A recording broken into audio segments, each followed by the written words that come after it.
नमस्कार, आप देख रहे हैं एमजी न्यूज। आपके साथ मैं नीला। शहर और आसपास की खबरों को लेकर हम हाजिर हैं। शुरू करेंगे प्रमुख खबरों से। जमशेदपुर में लोकसभा चुनाव को लेकर जिला मुख्यालय में आयोजित हुई अहम बैठक। उपायुक्त अमित कुमार तथा जिले के एसएसपी ने अपने मातहतों के साथ बैठक कर चुनाव को शांतिपूर्ण संपन्न कराने को लेकर किया विचार विमर्श। चुनाव की घोषणा के बाद पूरे देश भर के साथ साथ पूर्वी सिंहभूम जिले में भी लागू हुआ आचार संहिता। ऐसे में कहीं भी धरना देना हुआ गैर कानूनी। पूर्वी सिंहभूम जिला मुख्यालय में कई महीनों से धरने पर बैठे आंदोलनकारियों को हटाया गया नोटिस देकर। जमशेदपुर के जोगसलाई पुलिस ने धर दबोचा एटीएम कार्ड फर्जीवाड़ा करने वाले एक अपराधी को। यह अपराधी एटीएम सेंटर में लोगों से कार्ड की अदला बदली कर फर्जी तरीके से करता था पैसे की निकासी। लोकसभा चुनाव को लेकर जिला प्रशासन ने किया वाहन कोषांग का गठन। पूर्वी सिंहभूम जिले में चुनाव कराने के लिए चाहिए 850 वाहन, जिसमें 480 बसें और 422 छोटी गाड़ियां हैं शामिल।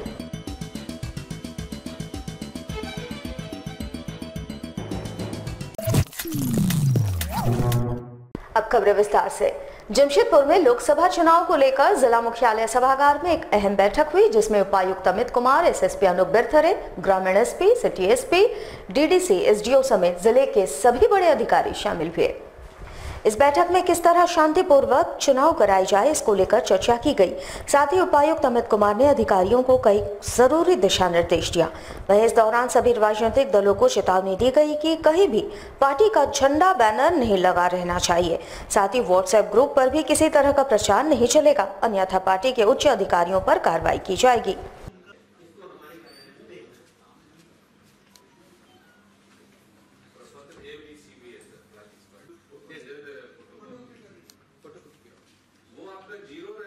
चुनाव तैयारियों के संदर्भ में मॉडल कोड ऑफ कंडक्ट के बेहतर अनुपालन के लिए flying squad, static surveillance team एवं अन्य मैजिस्ट्रेट एवं पुलिस पदाधिकारियों के साथ बृहद बैठक आयोजित की गई और इसके संदर्भ में चुनाव में कैसे बेहतर तरीके से चुनाव आचार संहिता का संधारण किया जा सके, इसके लिए दिशा निर्देश दिए गए हैं।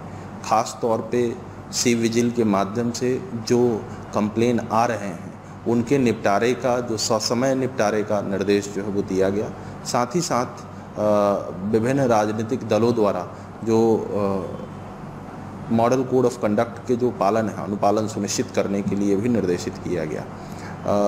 जिला प्रशासन की ये कोशिश है कि इसे हम बिल्कुल भयमुक्त और निष्पक्ष वातावरण में चुनाव प्रक्रिया को जो है वो पूरा किया जाए और इसके लिए विधि व्यवस्था का बेहतर संधारण, अपराधियों की पहचान, जो विभिन्न जो नॉन बेलेबल वारंट्स हैं उनके एग्जीक्यूशन, साथ ही साथ अवैध रूप से शराब के मूवमेंट, पैसों के मूवमेंट पर रोक लगाना। चुनाव की घोषणा के बाद पूरे देश भर के साथ साथ पूर्वी सिंहभूम जिले में भी आचार संहिता लागू हो चुका है। ऐसे में कहीं भी धरना देना गैर कानूनी है। जिला मुख्यालय के समक्ष अपनी मांगों के आलोक में विगत कई महीनों से धरने पर बैठे आंदोलनकारियों को नोटिस देकर हटाया गया। बता दें कि यहाँ विगत कई महीनों से टाटा मोटर्स के कॉन्वॉय चालक न्यूनतम वेतनमान लागू करने की मांग को लेकर धरना दे रहे हैं। वहीं दूसरी ओर एक परिवार अपनी जमीन को दूसरे व्यक्ति द्वारा दखल किए जाने के खिलाफ धरने पर बैठे थे।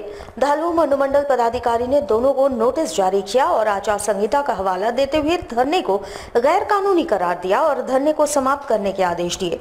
इसके बाद दोनों ने ही अपने धरने को समाप्त कर दिया और स्वेच्छा से धरना स्थल को खाली कर दिया। जहाँ एक तरफ कॉन्वॉय चालकों ने कहा कि जिला प्रशासन ने उन्हें आश्वस्त किया है कि वार्ता कर उन्हें प्रशासन न्याय दिलाएगी, वहीं अपने जमीन के दखल को लेकर धरने पर बैठे परिवार ने कहा कि उन्हें पूर्ण कार्रवाई का आश्वासन भी नहीं मिला है, लेकिन संविधान का सम्मान करते हुए वे धरने को समाप्त कर रहे हैं।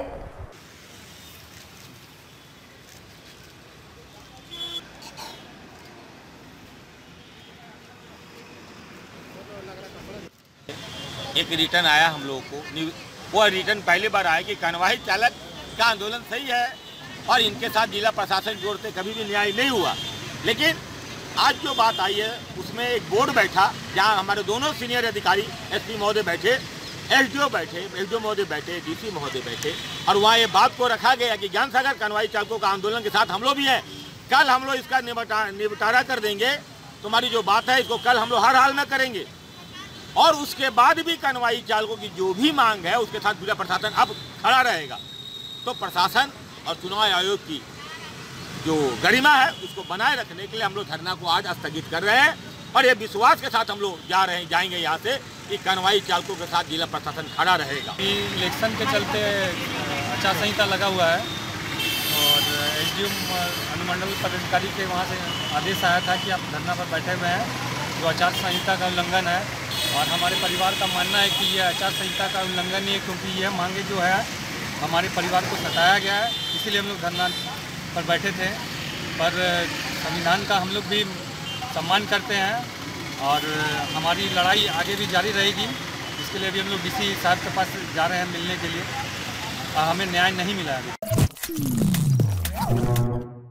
जमशेदपुर के जुगसलई थाना पुलिस ने एटीएम कार्ड फर्जीवाड़ा करने वाले एक अपराधी को धर दबोचा है। यह अपराधी एटीएम सेंटर में लोगों से कार्ड की अदला बदली कर फर्जी तरीके से पैसों की निकासी किया करता था। बताया जाता है कि विगत 29 जनवरी को जुगसलई थाने में एक महिला ने एटीएम फर्जीवाड़े का केस दर्ज कराया था, जिसमें अपराधी ने जुगसलई यूनियन बैंक एटीएम सेंटर में एटीएम की अदला बदली कर 18,000 रुपए की निकासी की थी। इस पर जुगसलई थाने में मामला दर्ज होने पर विशेष टीम का गठन किया गया, जिसके बाद सोनारी थाना पुलिस की मदद से उक्त अपराधी को दोबारा उसी एटीएम में फर्जीवाड़ा करते हुए रंगे हाथों पुलिस ने धर दबोचा। अपराधी का नाम जय सागर है, जो उड़ीसा का निवासी है और वर्तमान समय में वो सोनारी थाना क्षेत्र में रह रहा था।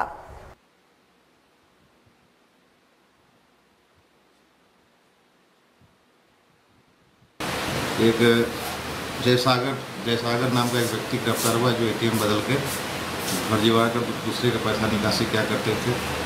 दिनांक 29/1/99 को एक महिला का एटीएम बदलकर यूनियन बैंक जुगसलई से 12,000 की निकासी की थी। उसी में इनकी तलाश थी, उसमें ये वांटेड थे, इनकी गिरफ्तारी कल की गई। पहले भी साक्षी के केस में 2017 में जेल जा चुके हैं और हाल में ही जेल से छूटे थे। और जेल से छूटने के बाद पुनः उसी धंधे में लग गए। इन्होंने इन कांडों में भी अपनी संलिप्तता स्वीकार की है। जुगसलई एटीएम के पास से ही किया गया है, ये भी उसी के फिराक में थे, उसी क्रम में इनकी गुप्त सूचना पर गिरफ्तारी की गई है। ये मूलतः रहने वाले उड़ीसा के हैं, वो वर्तमान में सोनारी में रह रहे थे अपनी पत्नी के साथ। लोकसभा चुनाव को लेकर पूर्वी सिंहभूम जिला पूरी तरह से तैयार है। वाहन कोषांग का गठन कर दिया गया है। वैसे इस बार पूर्वी सिंहभूम जिले में चुनाव संपन्न कराने के लिए 850 वाहनों की जरूरत है, जिसमें 480 बसें और 422 छोटी गाड़ियां शामिल है। हालांकि जिला परिवहन पदाधिकारी ने टाटा मोटर्स ट्रांसपोर्ट एसोसिएशन और लाफार्ज कंपनी के साथ टाटा स्टील को वाहन उपलब्ध कराने के आदेश दे दिए हैं। प्रशासन का सीधे तौर पर कहना है कि अभी चुनाव में वक्त है, लेकिन उससे पहले 850 गाड़ी चुनाव के लिए हम अपने कब्जे में ले लेंगे। हालांकि इस बार गाड़ियों की धरपकड़ नहीं की जाएगी और इसका मुख्य कारण है कि प्रशासन को जितनी गाड़ी चाहिए उतना गाड़ी मुहैया हो सकती है। अगर गाड़ियों की कमी हुई तो गाड़ी की धरपकड़ की जाएगी। फिलहाल ट्रक और डंपर को चुनाव कार्य में नहीं लगाया जाएगा। चुनाव आयोग ने ट्रक और डंपर को चुनाव से बाहर रखने के आदेश दे दिए हैं। वहीं चुनाव के लिए 270 मैजिस्ट्रेट को तैनात किया गया है।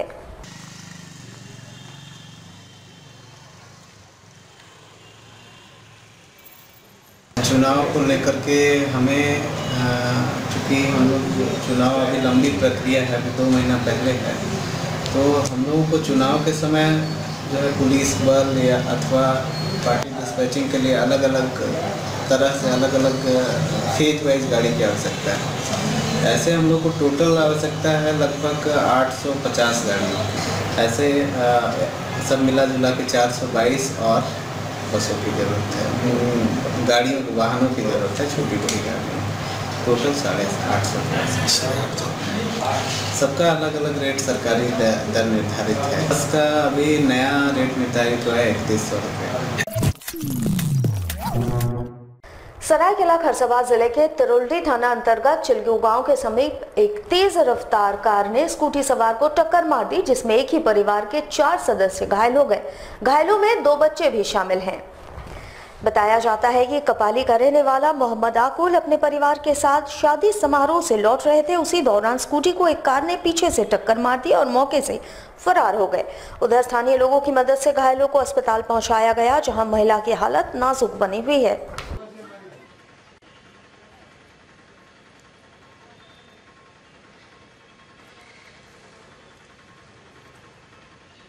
कार में था, मार के भाग गया। चीबू से आगे एक कंपनी है, उस साइड में पड़ता है कंपनी, वो मेरा गाड़ी भी अभी खड़ा है। आदमी हुआ बहुत रहता, सब आ गया। दो बच्चा दो बड़ा, फैमिली है, एक फैमिली, 2 बच्चा 2 बड़े हैं। हाँ वही फैमिली के 4 लोग। कोल्हान का सबसे बड़ा सरकारी अस्पताल एमजीएम है और इस अस्पताल ने एक बार फिर मानवता को शर्मसार कर दिया है। आपको बता दें कि इस अस्पताल में इलाज के दौरान एक महिला की मौत हो गई और मौत के बाद शव को घर ले जाने के लिए अस्पताल ने न ही स्ट्रेचर दिया और न ही एम्बुलेंस। वैसे महिला के पति, बच्चा और देवर शव को अपने कंधे पर लेकर अस्पताल में घूमते रहे और कर्मचारियों के सामने गिड़गिड़ाते रहे कि शव ले जाना है, एम्बुलेंस की व्यवस्था करा दे, लेकिन किसी ने उनकी एक न सुनी और मूक दर्शक बनकर सब देखते रहे। उधर मृतका के पति अस्पताल के बाहर बैठकर रोने लगा, ये सोचकर कि मेरे पास पैसा नहीं है, अपनी पत्नी के शव को कैसे ले जाएंगे। इसके बावजूद भी किसी का दिल नहीं पसीजा। करीब 1 घंटे बाद शव लेकर परिजन कभी अस्पताल के इमरजेंसी तो कभी वार्ड में घूमते रहे। वैसे थक हार कर एक ऑटो को हायर किया गया। उसके बाद देर रात शव लेकर वे घर पहुंचे। वैसे इस अस्पताल में एक बार फिर नियम कानून को ताक पर रखते हुए सरकार के कारनामे का पोल खोल दिया गया। वैसे ये महिला उलेडी थाना अंतर्गत शंकोसाई की रहने वाली शांति सुंडी थी। इसकी अचानक तबीयत खराब हो गई और इलाज के लिए उसे एमजीएम अस्पताल में भर्ती कराया गया था, जहां इलाज के दौरान उसने दम तोड़ दिया। वैसे आईसीयू में महिला का इलाज चल रहा था। इलाज यही हुआ एमजीएम। अच्छा, ये बोल रहे हैं स्ट्रेचर नहीं मिला ऊपर से उतारने के लिए?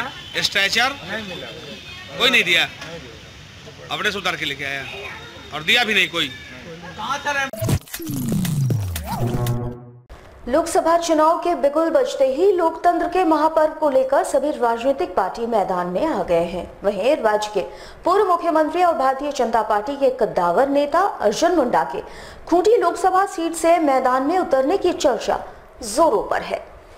वहीं भारतीय जनता पार्टी के नेता और 20 सूत्री सदस्य शैलेंद्र सिंह के आवास पहुंचे पूर्व मुख्यमंत्री अर्जुन मुंडा ने कहा कि पार्टी जो आदेश देगी उसका पालन वे करेंगे।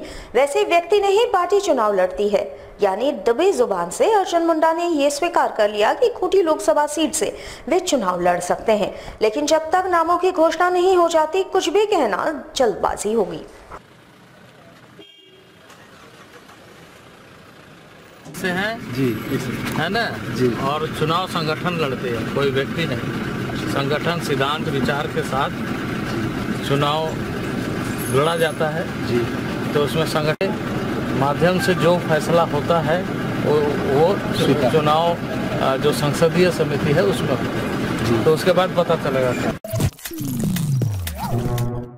जमशेदपुर में महिला समिति सीपी कबीर क्लब के द्वारा अंतर्राष्ट्रीय महिला दिवस के अवसर पर कार्यक्रम का आयोजन कर महिलाओं के सशक्तिकरण पर विचार विमर्श किया गया। गोलमुरी टोयला डूंगरी स्थित सीपी कबीर क्लब में महिला समिति के द्वारा महिला सशक्तिकरण को लेकर कई कार्यक्रम आयोजित किए गए, जहां महिलाओं के लिए खेलकूद एवं अन्य प्रतियोगिताएं भी रखी गई थी। इस संदर्भ में मीडिया से बात करते हुए संस्था की अध्यक्ष देविका साहू ने कहा कि अंतर्राष्ट्रीय महिला दिवस को लेकर इस कार्यक्रम का आयोजन किया गया है, जहां दहेज प्रथा एवं घरेलू हिंसा का शिकार हो रही महिलाओं को जागरूक करने का काम वे कर रहे हैं।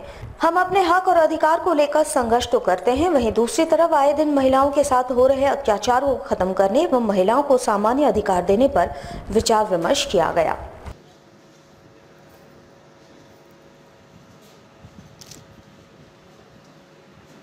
महिला दिवस के अवसर पर हम लोगों ने विचार विमर्श किया है, सब महिलाएं मिलकर के, कि आज महिला कितने भी आगे बढ़ जा रही हैं, लेकिन फिर भी उन लोगों को महिला के प्रति जो नफरत है और महिला ही कहला रही है, आगे बढ़ने का मौका ही नहीं दिया जा रहा है, क्योंकि उन लोगों का अधिकार छीन लिया जाता है। वो जो चाहती है वो नहीं कर पाती हैं और महिलाएं अभी महिलाएं समस्याओं से जूझ रही हैं। बलात्कार है, नारी को अधिकार नहीं मिल पा रहा है समय पे शिक्षा नहीं मिल पा रहा है। तो ये हमेशा मुद्दा बना हुआ। तो जो महिलाओं के ऊपर अत्याचार हो रहा है, बलात्कार हो रहा है, और उनके ऊपर हम लोग विचार विमर्श कर रहे हैं और आगे इसके ऊपर ऐसा नहीं होना चाहिए जो महिलाएं। जमशेदपुर के बाल मजदूर मुक्ति सेवा संस्थान ने स्वाक्षी थाना क्षेत्र के आम बगान मैदान में खाना बदोश जीवन व्यतीत कर रहे लोगों को जबरन पुलिस द्वारा तंग किए जाने का विरोध जताया। इनके द्वारा इस संबंध में जिले के उपायुक्त को शिकायत पत्र भी सौंपा गया।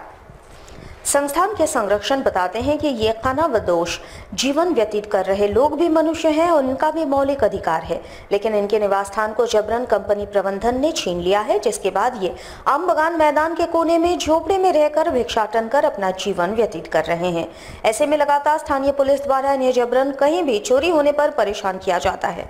इन्होंने कहा कि विगत दिनों क्षेत्र में चोरी हुई थी और इस पर स्थानीय पुलिस ने दोपहर सभी को थाने लेकर गई, उन्हें टॉर्चर किया गया, जिसके बाद रात के 12 बजे इनके झोपड़े के पास बुलडोजर लाकर इन्हें कुचल दिए जाने की धमकी दी गई। इन्होंने कहा कि जब तक इनके रहने का कोई ठिकाना नहीं होता तब तक इन्हें बार बार बेवजह परेशान नहीं किया जाए।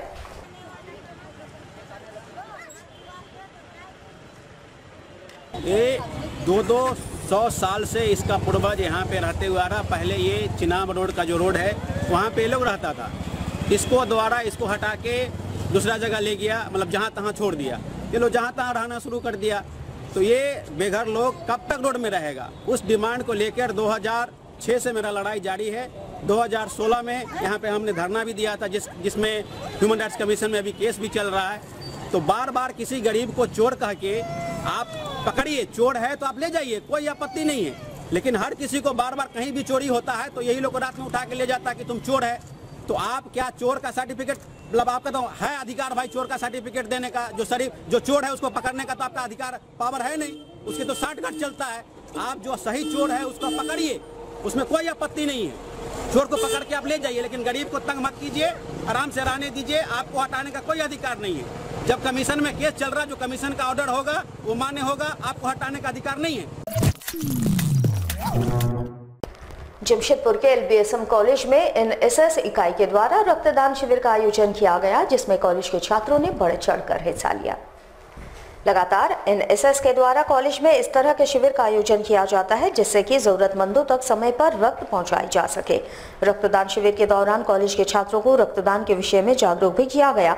आयोजकों के अनुसार रक्तदान को लेकर कई भ्रांतियां समाज में फैली हुई है, जिस कारण कई लोग रक्त देने से कतराते हैं, जबकि ये सभी बातें गलत है और रक्तदान हर किसी को करना चाहिए।